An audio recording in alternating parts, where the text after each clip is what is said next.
All right, how to get that hip flexor moving. So what we want to do is we want to lay down. You could put this at your feet on a couch. This is like really freaking uncomfortable, but I mean, this is the only way to do it right.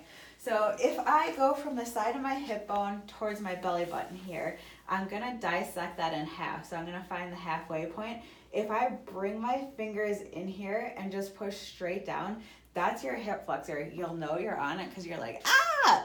What the hell? Well, if it's tight, you'll know you're on it because it feels really taut. But then I'm going to drive my knees in towards me, out using the stability ball. If you didn't have a stability ball, you could use a couch. But I'm just trying to loosen that puppy up.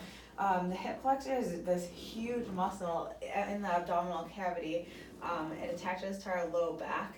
So the other things that we could also do are, this is like a lazy person stretch.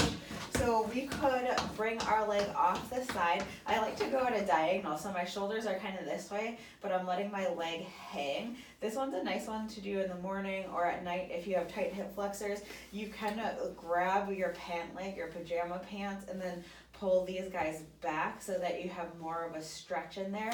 The one that I like the best though is this triplanar stretch. So I'm going onto all fours. The weight goes behind me.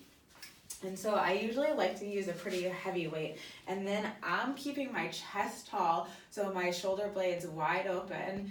And then I'm driving my hip forward like the headlights of a car. I don't want to like lean forward because that's taking pressure off. So I get tall and then I'm pushing forward onto that front foot.